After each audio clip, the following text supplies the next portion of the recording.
नमस्ते दोस्तों, मैं हूं इरफान मिर्जा और आप सुन रहे हैं मेरा चैनल मिर्जा इरफान ओके। आज मैं आपके लिए एक ऐसी कहानी लेकर आया हूं जो सिर्फ एक कहानी नहीं बल्कि मुंबई पुलिस के उन अनकहे रिकॉर्ड्स का हिस्सा है जिन्हें अक्सर फाइलों के नीचे दबा दिया जाता है।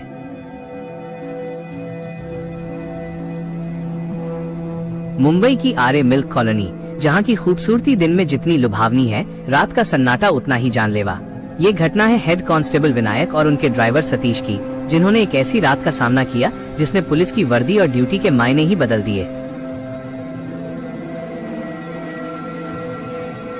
क्या होता है जब कानून की रक्षा करने वालों का सामना एक ऐसी ताकत से होता है जिस पर कोई कानून नहीं चलता। आज की ये कहानी पूरी तरह से रियल लाइफ इंसिडेंट पर आधारित है, जिसमें कोई बदलाव नहीं किया गया है। दिल थाम कर सुनिए, क्योंकि आरे की उन अंधेरी गलियों में आज भी कोई आपका इंतजार कर रहा है।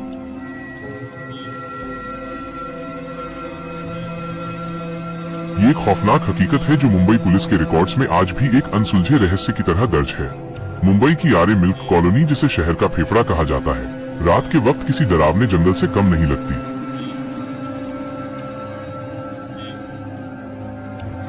साल 2002 की वो रात भी कुछ ऐसी ही थी। आसमान में काले बादलों का डेरा था और बीच बीच में होने वाली बूंदाबांदी ने सड़क पर एक अजीब सी फिसलन पैदा कर दी थी। हेड कांस्टेबल विनायक कदम और उनका ड्राइवर सतीश अपनी सरकारी जीप में पेट्रोलिंग पर निकले थे। रात के 1:30 बज रहे थे। आरे की वो मशहूर पतली सड़क जिसके दोनों तरफ ऊंचे ऊंचे पेड़ और घनी झाड़ियां हैं। उस वक्त पूरी तरह सुनसान थी। हेडलाइट की रोशनी जहां तक जा रही थी, सिर्फ कोहरा और पेड़ों के साए ही नजर आ रहे थे। विनायक ने अपनी टोपी उतारकर डैशबोर्ड पर रखी और एक गहरी सांस ली। उन्हें इस इलाके में ड्यूटी करते हुए 10 साल हो चुके थे, लेकिन आज की रात उन्हें कुछ अलग ही बेचैनी महसूस हो रही थी। सतीश ने गाड़ी की रफ्तार थोड़ी धीमी की, क्योंकि सड़क के बीचों बीच अचानक एक धुंध सा साया उभरने लगा था। जैसे ही जीप उस साये के करीब पहुंची, सतीश ने झटके से ब्रेक मारा। टायर सड़क पर घिसटते हुए एक तीखी आवाज के साथ रुक गए।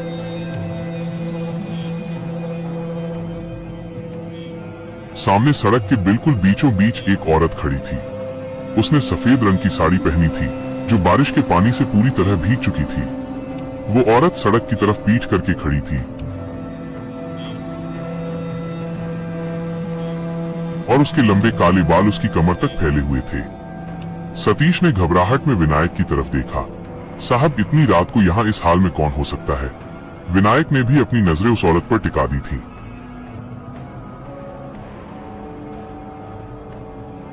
वो बिल्कुल भी हिल नहीं रही थी। ऐसा लग रहा था जैसे वो किसी का इंतजार कर रही हो या फिर किसी गहरे दुख में डूबी हो। विनायक ने सोचा कि शायद कोई हादसा हुआ है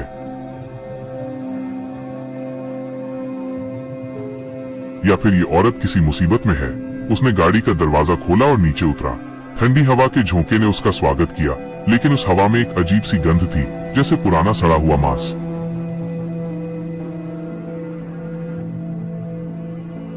विनायक ने कुछ कदम आगे बढ़ाए और आवाज दी, ए बहन जी, आप यहाँ क्या कर रही हैं? इतनी रात को यहाँ खड़ा होना ठीक नहीं है। औरत ने कोई जवाब नहीं दिया। विनायक और करीब गया। अब वो उससे महज 5 फीट की दूरी पर था। उसने गौर किया कि उस औरत के पैर जमीन को नहीं छू रहे थे, या शायद कोहरे की वजह से उसे ऐसा भ्रम हो रहा था।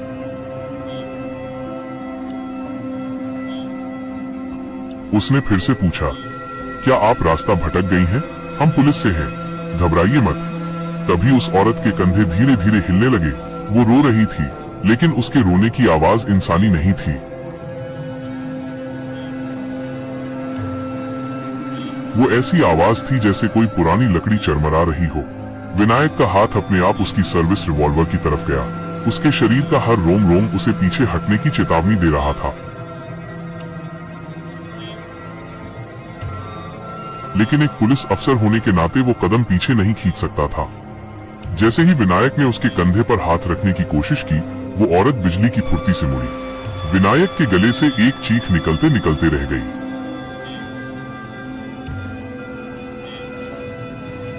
उस औरत का कोई चेहरा नहीं था। उसकी जगह सिर्फ मांस का एक खुरदरा और लाल लोथड़ा था। आंखों की जगह 2 गहरे काले गड्ढे थे जिनसे कोई काला तरल पदार्थ बह रहा था।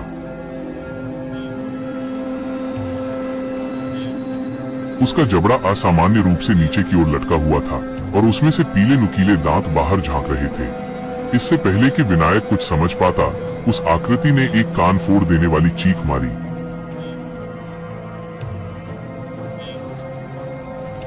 वो आवाज इतनी भयानक थी कि पास के पेड़ों पर बैठे परिंदे फड़फड़ाते हुए अंधेरे आसमान में गायब हो गए। विनायक पीछे की ओर गिरा और घिसटते हुए जीप की तरफ भागा। सतीश, जो जीप के अंदर बैठा ये सब देख रहा था, बुरी तरह कांपने लगा।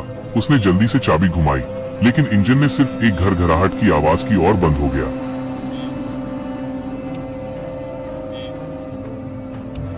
विनायक ने किसी तरह जीप का दरवाजा खोला और अंदर घुसकर उसे लॉक कर दिया। बाहर वो आकृति अब सड़क पर नहीं थी। सतीश पागलों की तरह चाबी घुमा रहा था। साहब, यह स्टार्ट नहीं हो रही।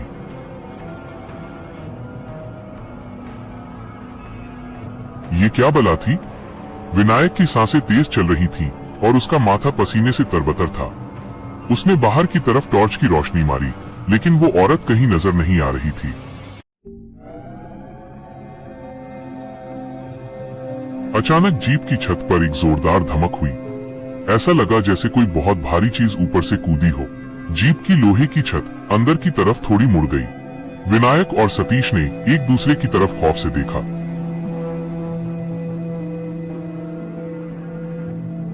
छत पर किसी के चलने की आवाज आने लगी। खट खट खट। वो जूतों की आवाज नहीं थी, बल्कि ऐसा लग रहा था जैसे कोई अपने नाखूनों से लोहे को कुरेद रहा हो।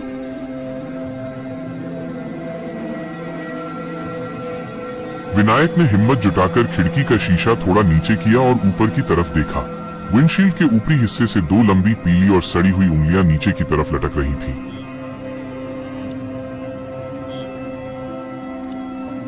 उन उंगलियों के नाखून कम से कम 3 इंच लंबे और नुकीले थे।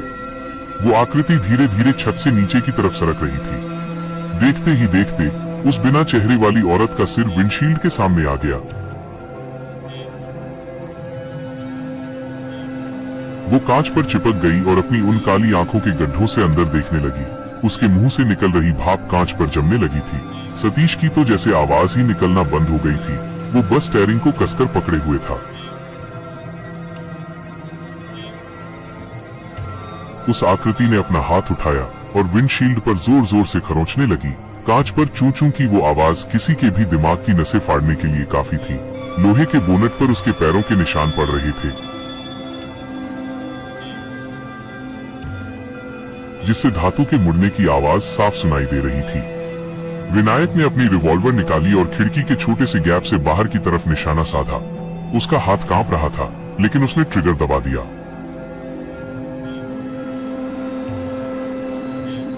ठां की आवाज हुई और गोली उस आकृति के कंधे के पास से निकल गई। गोली की आवाज सुनकर वो औरत एक पल के लिए रुकी और फिर उसने अपनी गर्दन को 180 डिग्री तक घुमा लिया।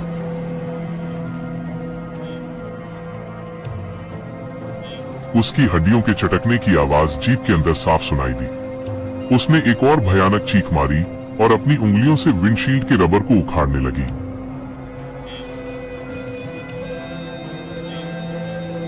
ऐसा लग रहा था कि वो कांच तोड़कर अंदर आने ही वाली है। विनायक ने फिर से फायरिंग की कोशिश की, लेकिन इस बार बंदूक जाम हो गई। बाहर अंधेरा और गहरा होता जा रहा था और जीप के अंदर की लाइटें टिमटिमाने लगी थी। सतीश ने चिल्लाकर कहा, साहब, वो कांच तोड़ रही है, हमें कुछ करना होगा। विनायक ने देखा कि विंडशील्ड पर एक बारीक सी दरार पड़ने लगी थी।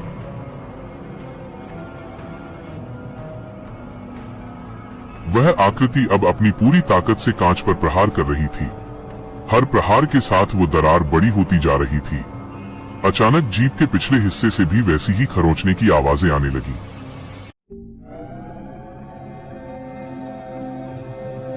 ऐसा लग रहा था कि वो अकेली नहीं थी। विनायक ने पीछे मुड़कर देखा तो पिछली सीट की खिड़की के बाहर 3 और साए खड़े थे। वे सब उस सफेद साड़ी वाली औरत की तरह ही धुंधले और डरावने थे। जीप अब चारों तरफ से घिर चुकी थी। उन सबका ध्यान सिर्फ एक ही चीज पर था, अंदर बैठे उन दो पुलिस वालों पर। सतीश ने अपनी आंखें बंद कर ली और भगवान को याद करने लगा।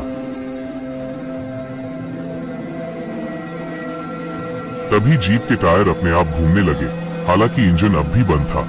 गाड़ी धीरे धीरे सड़क से नीचे की तरफ उस गहरी ढलान और घनी झाड़ियों की ओर बढ़ने लगी जहां से वापस आना नामुमकिन था।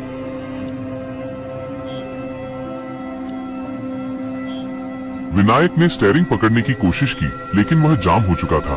गाड़ी की रफ्तार धीरे धीरे बढ़ रही थी और सामने वही बिना चेहरे वाली औरत अब भी विंडशील्ड पर चिपकी हुई थी, जैसे वो उन्हें सीधे मौत के मुंह में ले जा रही हो।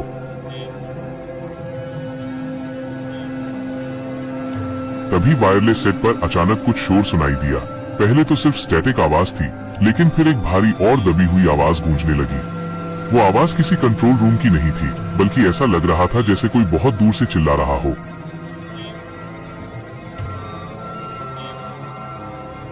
विनायक ने वायरलेस उठाया।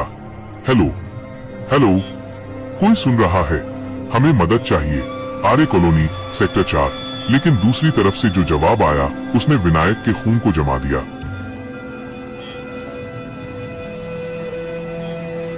वायरलेस से आवाज आई, मदद के लिए कोई नहीं आएगा विनायक, आज रात ड्यूटी हमारी है। गाड़ी अब झाड़ियों के बिल्कुल करीब पहुंच चुकी थी।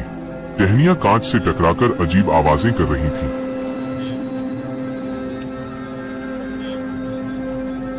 विंडशील्ड की दरार अब इतनी बड़ी हो गई थी कि उस औरत की एक उंगली अंदर तक आ गई थी। उसकी उंगली का स्पर्श बर्फीला और चिपचिपा था। विनायक ने अपनी टॉर्च से उसकी उंगली पर जोर से मारा, लेकिन उसे ऐसा लगा जैसे उसने किसी पत्थर पर वार किया हो। उस आकृति ने अपनी उंगली से विनायक के कंधे को छू लिया और जहां उसने छुआ वहां से धुआं निकलने लगा, जैसे किसी ने जलता हुआ कोयला रख दिया हो।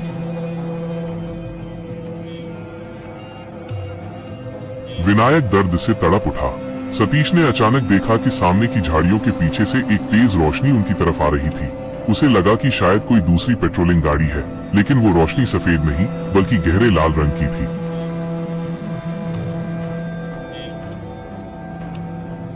गाड़ी अब पूरी तरह से सड़क छोड़ चुकी थी और उबड़ खाबड़ जमीन पर उछल रही थी।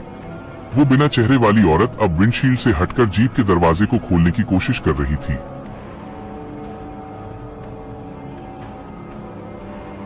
वो अपने नाखूनों को लोहे के बीच फंसाकर उसे कागज की तरह फाड़ रही थी। विनायक ने देखा कि दरवाजे का लॉक धीरे धीरे ऊपर की तरफ खिंच रहा है। उसने अपना पूरा वजन दरवाजे पर डाल दिया, लेकिन बाहर की ताकत बहुत ज्यादा थी। सतीश ने अपनी टॉर्च उस लाल रोशनी की तरफ मारी तो उसे दिखा कि वह कोई गाड़ी नहीं थी, बल्कि झाड़ियों के बीच एक बहुत बड़ा पुराना बरगद का पेड़ था, जिसकी जड़ों से वो लाल रोशनी निकल रही थी। उस पेड़ के नीचे दर्जनों सफेद साए खड़े थे, जो शायद उनका ही इंतजार कर रहे थे। जीप उस पेड़ से महज कुछ फीट की दूरी पर जाकर अचानक रुक गई। झटका इतना तेज था कि विनायक का सिर डैशबोर्ड से जा टकराया।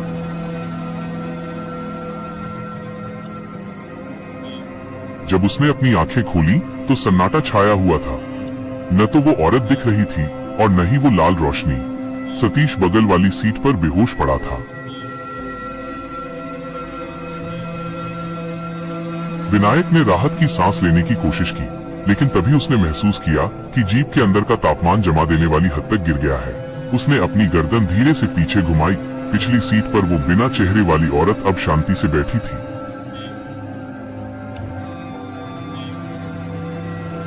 उसने अपनी लंबी उंगलियां विनायक के गले के पास ला रखी थी। उसके गड्ढे जैसी आंखों से अब खून की जगह एक गाढ़ा काला कीचड़ निकल रहा था, जो विनायक की वर्दी पर गिर रहा था। विनायक हिल नहीं पा रहा था।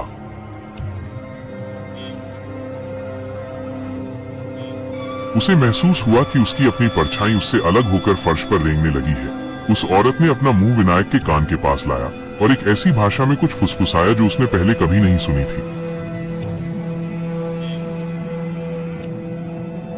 लेकिन उसका मतलब वो साफ समझ रहा था। वो कह रही थी कि ये जमीन उनकी है और जो भी यहाँ रात के वक्त गश्त करता है वो कभी वापस नहीं जाता। विनायक ने अपनी जेब से माचिस निकालने की कोशिश की, क्योंकि उसे याद आया कि पुराने लोग कहते थे कि आग इन ताकतों को दूर रखती है।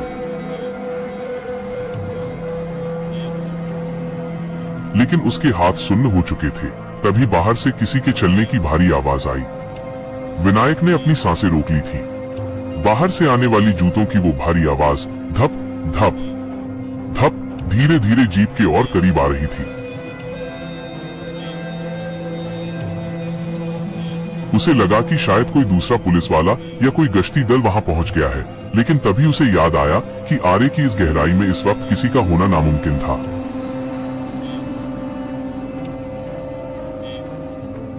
पिछली सीट पर बैठी उस बिना चेहरे वाली औरत की पकड़ विनायक के कंधे पर और सख्त हो गई। उसके ठंडे नाखूनों ने विनायक की खाल को चीरना शुरू कर दिया था।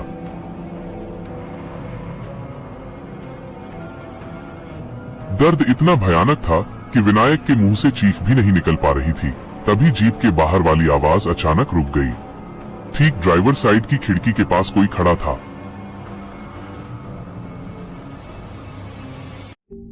विनायक ने धीरे से अपनी नजरें घुमाई। कांच के उस पार एक और साया खड़ा था, लेकिन ये उस औरत जैसा नहीं था। इसने पुलिस की पुरानी वर्दी पहनी हुई थी, जो जगह जगह से फटी हुई थी और उस पर मिट्टी के गहरे दाग थे। उस आकृति का चेहरा आधा गल चुका था और उसकी एक आंख अपनी जगह से बाहर लटकी हुई थी। विनायक ने पहचान लिया, ये वही वर्दी थी जो 80 के दशक में पुलिस वाले पहना करते थे।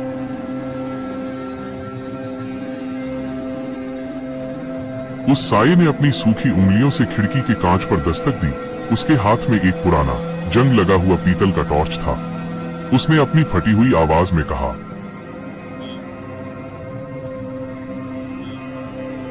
साहब, ड्यूटी का वक्त खत्म हो गया, अब जाने का रास्ता नहीं मिलेगा।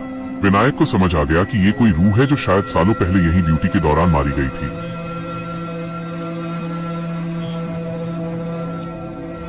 अचानक जीप के अंदर की हवा इतनी भारी हो गई कि विनायक का दम घुटने लगा।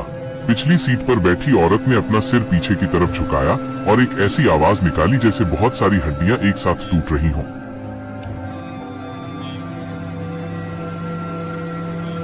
देखते ही देखते जीप के चारों तरफ और भी साए जमा होने लगे।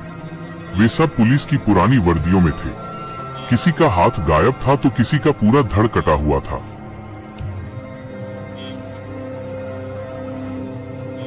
वे सब एक सुर में फुसफुसा रहे थे, ड्यूटी ड्यूटी ड्यूटी। सतीश, जो बगल में बेहोश था, अचानक झटके से उठ बैठा।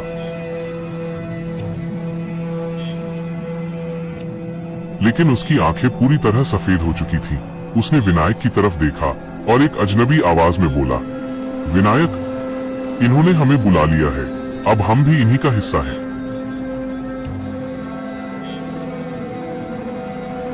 सतीश का हाथ अपने आप जीप के दरवाजे के हैंडल की तरफ गया। विनायक चिल्लाया, नहीं सतीश, रुक जाओ। लेकिन सतीश के शरीर पर उसका अपना काबू नहीं था।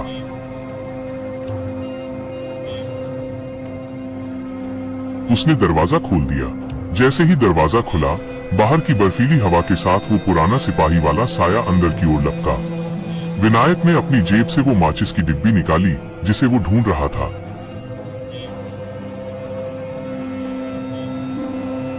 उसके हाथ कांप रहे थे।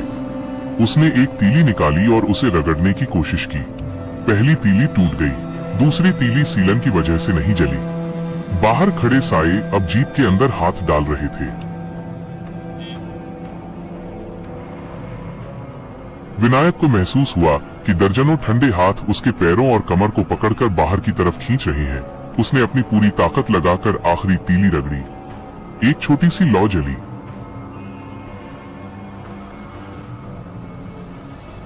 जैसे ही आग की वो नन्ही सी रोशनी चमकी, जीप के अंदर बैठी उस औरत ने एक दर्दनाक चीख मारी और पीछे की ओर हट गई। बाहर खड़े साए भी एक पल के लिए ठिठक गए। विनायक ने बिना सोचे समझे अपनी वर्दी की एक जेब में पड़ी पुरानी कागज की डायरी निकाली और उसे उस तीली से आग लगा दी।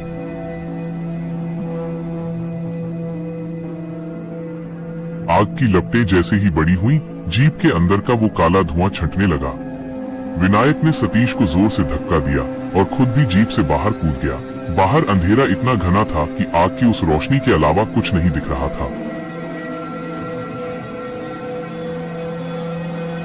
वो बरगद का पेड़ जिसकी जड़ों से लाल रोशनी निकल रही थी, अब और भी खौफनाक लग रहा था। विनायक सतीश को घसीटते हुए सड़क की तरफ भागने लगा।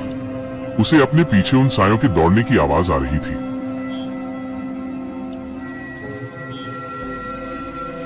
वे साए अब इंसानों की तरह नहीं बल्कि जानवरों की तरह चार पैरों पर रेंगते हुए आ रहे थे। विनायक का दम फूल रहा था। तभी उसे सामने की तरफ से एक असली हेडलाइट की रोशनी दिखी।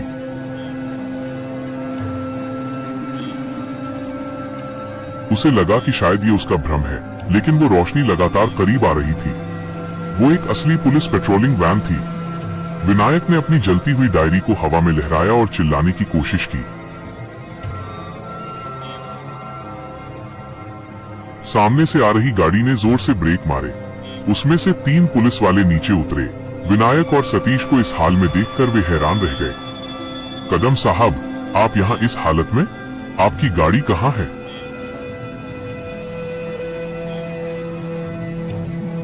एक कांस्टेबल ने पूछा। विनायक ने पीछे मुड़कर देखा तो वहां कुछ भी नहीं था। न वो बरगद का पेड़, न वो लाल रोशनी और न ही वो पुरानी जीप।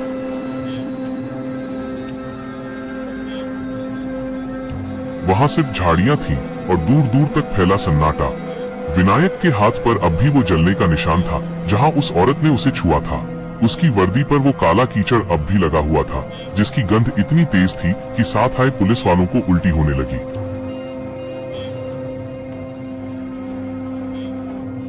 सतीश अब भी सदमे में था और बस एक ही बात बुदबुदा रहा था, ड्यूटी खत्म नहीं हुई, ड्यूटी खत्म नहीं हुई। विनायक को अस्पताल ले जाया गया। डॉक्टरों ने उसके कंधे के घाव को देखा और दंग रह गए। उन्होंने बताया कि ये घाव किसी आग से नहीं बल्कि अत्यधिक ठंड, फ्रॉस्टबाइट की वजह से हुआ है, जैसे किसी ने बर्फ का टुकड़ा घंटों तक उसकी खाल पर दबाकर रखा हो। पुलिस के उच्च अधिकारियों ने इस मामले की आंतरिक जांच बैठाई।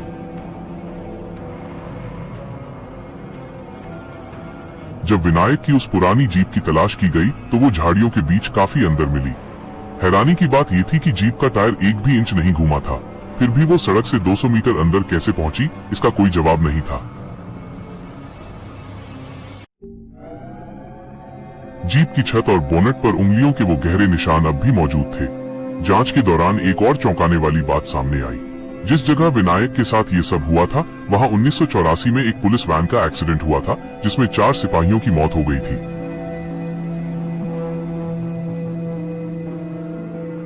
वे सभी सिपाही उसी रास्ते पर गश्त कर रहे थे और उनकी लाशें कभी बरामद नहीं हुई थी। विनायक ने जब उन सिपाहियों की पुरानी तस्वीरें देखी तो उसका दिल बैठ गया।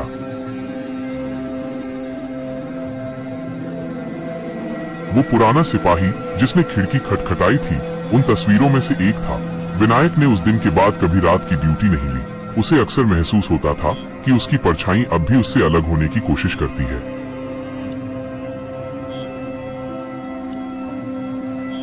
आज भी मुंबई पुलिस के पुराने गलियारों में आरे कॉलोनी के उस सेक्टर को ब्लैक जोन कहा जाता है। वहां नए सिपाहियों को अकेले गश्त पर नहीं भेजा जाता। विनायक रिटायर हो चुका है, लेकिन वो आज भी रात के वक्त अपने घर की सारी लाइटें जलाकर रखता है। उसे डर है कि अगर कभी अंधेरा हुआ तो वो बिना चेहरे वाली औरत अपनी अधूरी बात पूरी करने वापस आ जाएगी।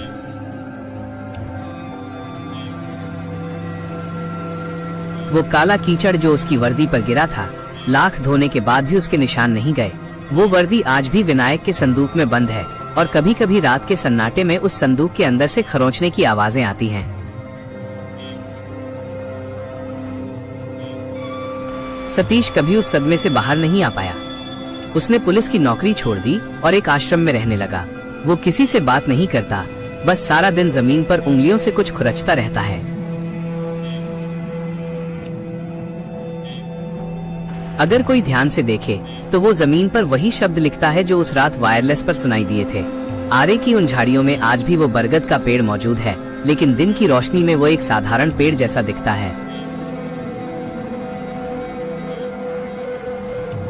पर जैसे ही सूरज ढलता है और कोहरा गिरना शुरू होता है, उस पेड़ की जड़ें लाल होने लगती हैं और वहां से गुजरने वालों को महसूस होता है कि कोई उनके कान में फुसफुसा रहा है।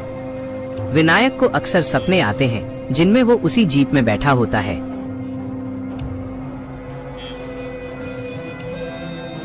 सपना हमेशा वहीं खत्म होता है जहां वो औरत अपना हाथ उसके गले की तरफ बढ़ाती है। वो जागते ही अपने गले को टटोलता है, जहां आज भी उंगलियों के 5 सफेद निशान बने हुए हैं। वे निशान कभी नहीं मिटे। पुलिस रिकॉर्ड में उस रात की घटना को इंजन की खराबी और जंगली जानवरों का हमला लिखकर रफा दफा कर दिया गया, ताकि जवानों में खौफ न फैले। लेकिन जो लोग उस रात वहां थे, वे जानते हैं कि आरे की उन सड़कों पर आज भी पुरानी वर्दियों में कुछ साये अपनी ड्यूटी कर रहे हैं।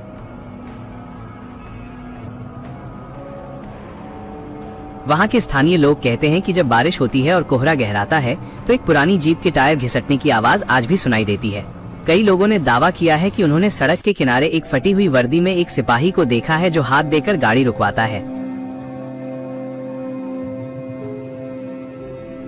लेकिन जैसे ही गाड़ी रुकती है, वहां कोई नहीं होता। सिर्फ हवा में वो सड़े हुए मांस की गंध रह जाती है। विनायक जानता है कि वो सिपाही आज भी किसी नए शिकार की तलाश में है, ताकि उसकी जगह कोई और ड्यूटी संभाल सके।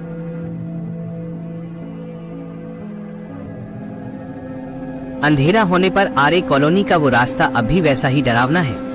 वहां की हवा आज भी भारी है और पेड़ों के साए इंसानों जैसे लगते हैं। जो कोई भी वहां से गुजरता है, उसे लगता है कि कोई उसे पीछे की सीट से देख रहा है।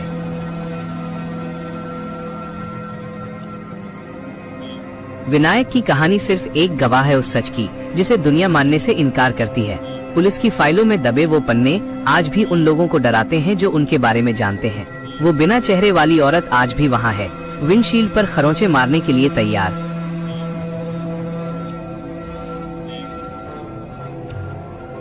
दोस्तों, मैं अभी नया क्रिएटर हूं और मैं अभी YouTube पर आया हूं, और आप लोग मुझे बताएं कि मेरी वीडियोस में क्या कमी रह रही है। म्यूजिक से लेकर फोटो या वॉइस, जो भी कमी है मुझे बताएं, मैं उसको ठीक करूं।